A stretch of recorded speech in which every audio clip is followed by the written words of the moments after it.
இந்த வீடியோவில் நம்ம எதை பற்றி பார்க்க போகிறோம்னா சிஎஸ்கே ஐபிஎல் 2025 பிளேயிங் லெவனில் இடம் பிடிக்க போகிற 4 வெளிநாட்டு வீரர்கள் யாருன்னு தான் பார்க்க போதும்.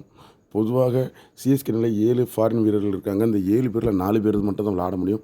குறிப்பாக எந்த 4 பேருக்கு நம்ம சிஎஸ்கேனி வாய்ப்பு கொடுக்க போகிறாங்க, எந்த 4 பேருக்கு இருந்தால் சிஎஸ்கேனி வெற்றி பெறதுக்கான வாய்ப்பு பிரகாசமாக இருக்குது அப்படிங்கிறத தெளிவாக பார்க்க போகிறோம்.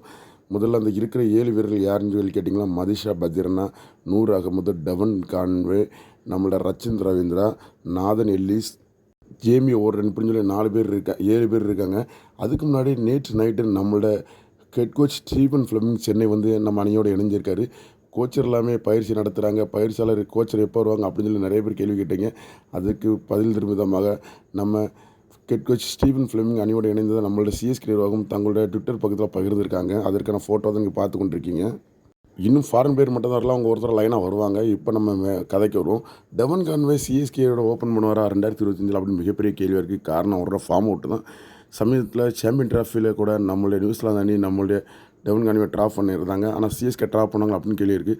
ரசிகர்கள் நிறைய பேரும் நம்ம டெவன் கான்வே பேரில் ரவீந்திராக்கு வாய்ப்பு கொடுக்கலாம்னு சொல்கிறாங்க. ஏன்னா டெவன் கான்வே ஃபார்ம் அவுட்டில் இருக்கான்னு சொல்கிறாங்க.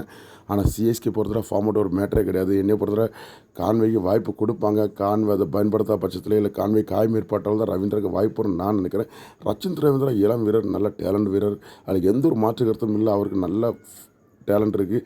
அவர் நல்ல ஃபார்மில் தான் இருக்கார். இருந்தாலும் நம்ம கேப்டன் ருத்து வந்து ரவீந்திரா சரியாக யூஸ் பண்ணல அப்படின்னு சொல்லி போன சீசனில் மிகப்பெரிய குற்றச்சாட்டு ஏற்பட்டுச்சு.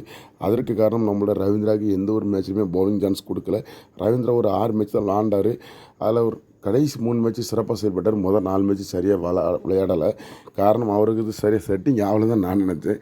நல்லா செட் ஆகிறதுக்குள்ளே சீசனே முடிஞ்சு போச்சு. ஆனால் இப்போ இருக்க சீசனில் நம்மளோட ரவீந்திரா உள்ளே வந்து ஒரு அட்டகாசமாக விளையாடுவார். ஏன்னா ரீசெண்டாக நம்ம சேப்பாக் பிச்சிலேருந்து நிறைய ட்ரைனிங் எடுத்துகிட்டு தான் போனார். அந்த அனுபவம் அவருக்கு கை கொடுக்கும். அது மட்டும் இல்லாமல் ஸ்பின்னு போடுறதுனால சிஎஸ்கே மிகப்பெரிய ப்ளஸ்ஸாக இருக்கும். ஆனால் நம்மளுடைய கேப்டன் ருத்து அதை விரும்புகிறான்னு மிகப்பெரிய கேள்வியாக இருக்குது. ஏன்னா பிளேயிங் லெவலில் நூர் அகமது, நம்மளோட ஜடேஜா, அஸ்வின் சொல்லி மிகப்பெரிய ஜாம்பவான் சுழற் பந்து வீச்சல் 3 பேர் இருக்கிறதுனால நம்மளோட ரவீந்திராவுக்கு வாய்ப்பு கொடுக்குறதுக்கான காரணம் கம்மி தான் நான் நினைக்கிறேன். என்னை பொறுத்தவரை ரவீந்திராவா நம்மளுடைய கான்வேன்னு கேட்டிங்கன்னா, நான் ரவீந்திராவை ஓப்பன் பண்ணுங்க தான் நான் சொல்லுவேன். இல்லை ஒருவேளை கான்வே ஓப்பன் பண்ணால் ரவீந்திராவை 1 டவுனில் கூட இறக்கலாம். ஆனால் நம்ம நிர்வாகம் எப்படி எடுக்காங்கன்னு தான் தெரியலை. ரச்சின் ரவீந்திரா மிக சிறப்பான ஃபார்மில் இருக்கார். ஒரு வீரர் ஃபார்மில் இருக்கும்போது அதை பயன்படுத்திக்கிறது புத்திசாலித்தனம். நம்ம சிஎஸ்கே என்ன பண்ணுறாங்க பொறுத்துன்னு பார்ப்போம். 2வது வீரராக அந்த இடத்துல நம்மளோட நூர் அகமது இடம் பிடிக்காரு. நூர் அகமது 10 கோடிக்கு ஒப்பந்தம் பண்ணாங்க. நம்மளோட சிஎஸ்கே மிகப்பெரிய போட்டிக்கு பின் சிஎஸ்கே அணியோடு இணைத்து கொண்டாங்க. அதனால் நூர் அகமது கட்டாயம் வாய்ப்பு கொடுப்பாங்க. நூர் அகமதுக்கு இதுக்கு முன்னாடி இந்த டீமோட டிஎஸ்கே அணிக்காக விளையாண்ட அனுபவம் இருக்குது இதே கோச் டீமோட. அதனால் கட்டாயம் அந்த அனுபவம் கை கொடுக்கும். நூர் அகமதோட பவுலிங் நம்ம சேப்பாக் பிச்சத்தில் மிகப்பெரிய தாக்கத்தை ஏற்படுத்தும் சொல்லி எதிர்பார்க்கப்படுது. அதனால் 2வது வீரராக நூர் அகமது கட்டாயம் உள்ளே வருவார். ஏன்னா நம்ம டீமில் தீக்ஷனா இல்லை. இதுக்கு முன்னாடி தீக்ஷனாவுக்கு தான் அந்த சான்ஸ் கொடுத்தாங்க.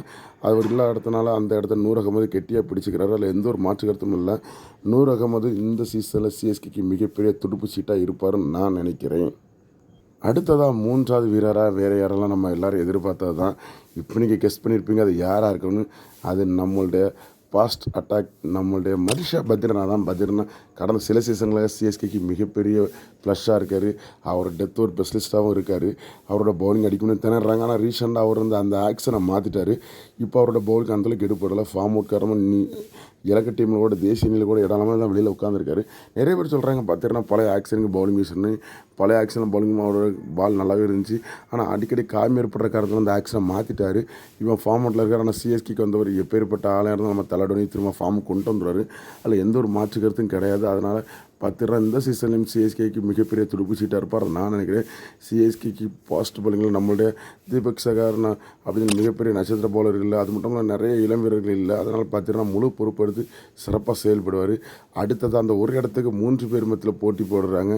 அது நம்மளோட ஷாம்கரனுக்கும் ஜேமி ஓர்டன் மற்றும் நாதன் எல்லிஸ் இவங்க 3 பேரில் மிகப்பெரிய போட்டி இருக்குது. இதில் யாருக்கு வாய்ப்பு கொடுக்க போகிறாங்க அப்படின்னு சொல்லி தான் இதை நம்ம ருத்ராஜோட மண்டை உருள போகுது. யாருக்கு வாய்ப்பு கொடுத்தா நல்லாயிருக்குன்னு சொல்லி பெஸ்ட்டாக பார்க்கணும். நமக்கு எல்லாருமே பெஸ்ட்டு பிளேயர் தான். அந்த பெஸ்ட்லேருந்து ஒரு பெஸ்ட்டாக செலெக்ஷன் பண்ணணும். இப்போ உதாரணத்துக்கு நம்மளுடைய நாதன் எல்லிஸ் எடுத்துக்கிட்டிங்கன்னா ஐபிஎல் விளாண்ட அனுபவம் இருக்குது. அவர் இதுக்கு முன்னாடி பஞ்சாப் கிங்ஸ்க்காக மிக சிறப்பாக செயல்பட்டுருக்காரு. இப்போ ரீசெண்டாக ஆஸ்திரேலியாவுக்கு மிக சிறப்பாக செயல்படுறாரு. நல்லா ஃபாஸ்ட் போடுறாரு. டெத்தூர் சிறப்பாக செயல்படுறாரு. ஆனால் இவரை எடுக்கலாமா அப்படின்னு சொல்லி பார்க்கும்போது ஒரு வெறும் பவுலர் மட்டும்தான். ஆனால் நம்மளோட ஷாம்கரன் மற்றும் நம்மளோட ஓவர்டன் வந்து சேமி வந்து 2 பேருமே நல்ல ஆல்ரவுண்டராக இருக்காங்க, ஃபிட்டாகவும் இருக்காங்க. அதனால் சிஎஸ்கே வந்து எப்பவும் ஆல்ரவுண்டர் தான் முக்கியத்துவம் கொடுப்பாங்க. அதனால் நாதன் எல்லிஸ் வந்து யாருக்காவது காயம் ஏற்பட்ட ஒரு பேக்கப் வீரராக இருப்பார் தான் நான் நினைக்கிறேன். எந்த ஒரு மாற்று கருத்தும் இல்லை பத்ரிநாத் கூட பவுலிங் எடுபடலைன்னா பத்ரிநாத் மாற்றா கூட நம்மளோட நாதன் எல்லிஸை இறக்கலாம். நம்ம ஜேமியை பொறுத்தவரை மிகச்சிறந்த ஃபார்மில் இருந்தார், நல்ல ஆல்ரவுண்டர் தான். ஆனால் சற்று வயதான வீரர். வயதை பற்றி நம்ம சிஎஸ்கே கவலைப்பட மாட்டாங்க, அதனால் பிரச்சனை இல்லை.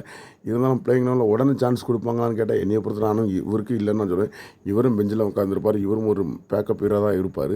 அந்த 4வது வீரரை களமிறங்க போகிறது வேறு யாரெல்லாம் நம்மள்ட்ட கடைக்குட்டி சிங்கம் ஷாம்கரன் தான். ஷாம்கரன் இதுக்கு முன்னாடி சிஎஸ்கேக்கு விளையாண்ட அனுபவம் இருக்குது. நம்ம தலடோனிக்கு தோளோட தோளாக இருந்திருக்காரு, பல மேட்ச் சிஎஸ்கேக்கு வெற்றி முகமாக இருந்திருக்காரு, வின் பண்ணி கொடுத்துருக்காரு. பேட்டிங்கில் மிகச்சிறப்பாக செயல்பட்டுருக்காரு. சிஎஸ்கேவோட ஒரு துடுப்பு சீட்டாக இருந்தவர். இன்னும் இளம் வீரருங்கிறனால இவருக்கு தான் முதல் சான்ஸை கொடுப்பாங்க. இவர் சான்ஸை பயன்படுத்தாத பட்சத்தில் மற்ற வீரர்களுக்கான வாய்ப்பு கிடைக்கும். அதில் எந்த ஒரு மாற்று கருத்தும் கிடையாது. இந்த 4 பேர் யாருனாலும் நம்மளுடைய டவன் கான்வே, ரச்சின் ரவீந்திரா, ஷாம்கரன், மதுஷா பத்ரினா, நூர் அகமது 4 பேர் தான் சிஎஸ்கே பிளேயிங்கில் விளையாட போகிற ஃபாரின் வீரர். ஃப்ரெண்ட்ஸ், இது பற்றி உங்கள்கிட்ட கருத்துக்கள் என்ன? உங்களோட கருத்துக்களை மறக்காம கீழே கமெண்ட் பாக்ஸில் தெரியப்படுத்துங்க. இந்த வீடியோ பிடிச்சா லைக் பண்ணுங்கள், ஷேர் பண்ணுங்கள். இல்லை வேறு எந்த வீரரை வச்சா நல்லாயிருக்கும் அதையும் கீழே கமெண்ட் பாக்ஸில் தெரியப்படுத்துங்க. இந்த மாதிரி சிஎஸ்கே பற்றி அபிஷியல் சேனலோடு இணைந்திருங்க. மற்றும் ஒரு வீடியோவில் சந்திப்பு நண்பர்களே. நன்றி.